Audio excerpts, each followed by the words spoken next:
તો નમસ્કાર દર્શક મિત્રો, સમાચાર આવી રહ્યા છે ભરૂચથી। આ પર ઉઠ્યા ગંભીર સવાલો। ડ્રગ્સની ખોટી વાર્તા ગૂંથનાર પક્ષ જ દારૂકાંડમાં ગરકાવ। ચૈતર વસાવાના આક્ષેપો પાયા વિહોણા।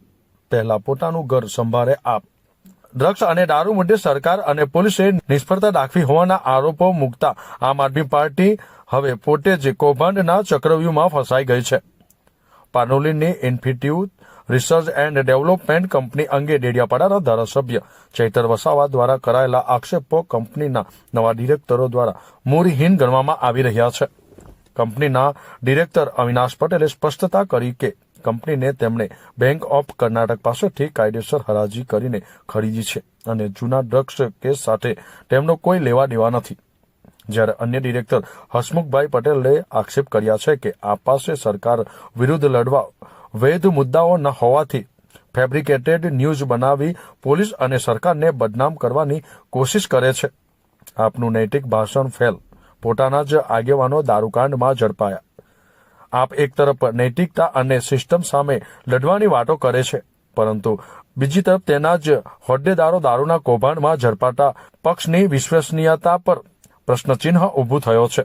નર્મદાના આપ જિલ્લા પ્રમુખ રંજન વસાવાના ભાઈ દારૂ વેચતા રંગે હાથો ઝડપાયા। ઝઘડિયા તાલુકામાં આપના એક આગેવાનના ઘરમાંથી 109 દારૂની પેટીઓ મળી આવી। સરકાર પર આક્ષેપોની વચ્ચે આ ઘટનાએ આપના નૈતિક હકોને સવાલોમાં મૂકી દીધી છે। સરકારની ઝીરો ટોલરન્સ નીતિ વચ્ચે આપની ખોટી કથાઓ। પોલીસે ઓગસ્ટ 2022માં ઇન્ફિનિટી કંપનીમાંથી 1383 કરોડનું એમડી ડ્રગ્સ ઝડપી પાડ્યું હતું। બાદમાં કંપની બેંકના કબજામાં ગઈ અને 25 એપ્રિલ 2025ના રોજ બેંકે હરાજી યોજી। નવા ડિરેક્ટરો અવિનાશ પટેલ, ઉમંગ પટેલ, ભરત મિસ્ત્રી અને પ્રિયંકા ચૌધરી। પ્રિયંકા ચૌધરીએ કંપનીને 13.48 કરોડમાં ખરીદી અને હવે જેનેટિકા ફાર્મ નામે નવી કાયદેસરની ફાઇલ સેવિંગ ડ્રગ્સની મેન્યુફેક્ચરિંગ યુનિટ ચલાવી રહી છે। તેમનો આરોપ છે કે ચૈતર વસાવાએ અધૂરી માહિતીના આધારે જનતા અને મીડિયા વચ્ચે ખોટી વાર્તા ઘડી, જેના કારણે ઉદ્યોગોની પ્રતિષ્ઠા અને વ્યવસાયને નુકસાન પહોંચાડવાનો પ્રયાસ થયો છે।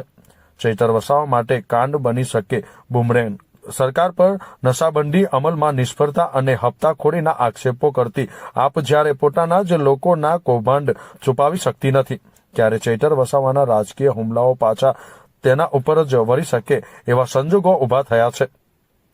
જ્યારે અવિનાશ પટેલે બાઇટમાં જણાવ્યું કે અમારી કંપની સંપૂર્ણ કાયદેસર રીતે કાર્યરત છે।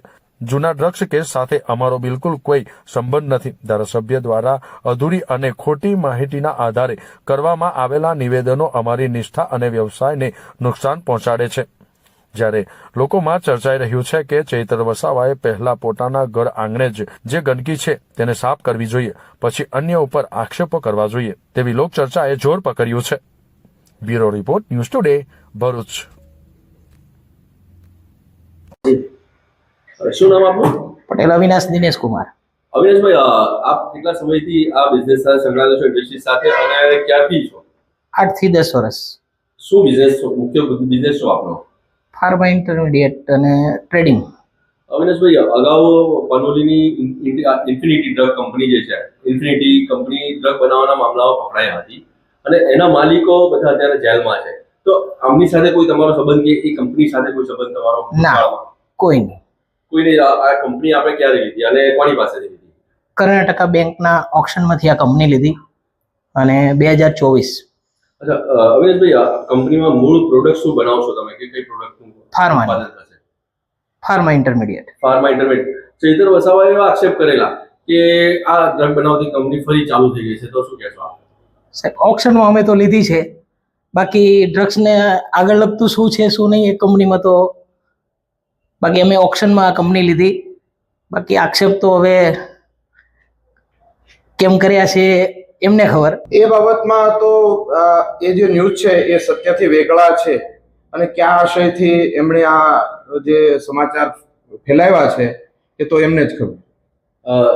કહી શકાય કે કોઈક રાજકીય સ્ટન્ટ હોઈ શકે એનો આશય આજે સરકાર પ્રતિ જ્યારે એની પાસે કોઈ એવો મુદ્દો નથી લોકના સાચા પ્રશ્ન રજૂ કરવાનો, ત્યારે આવા ફેબ્રિકેટેડ ન્યૂઝ ઊભા કરી અને પ્રશાસનને બીજા ગેરમાર્ગે દોરવાનો એનો આશય હોઈ શકે। શું નામ આપનું? હસમુખભાઈ। કંપની સાથે આપ કઈ રીતે જોડાયેલા છો? અમે આમાં સીધા ડાયરેક્ટરના હોદ્દેથી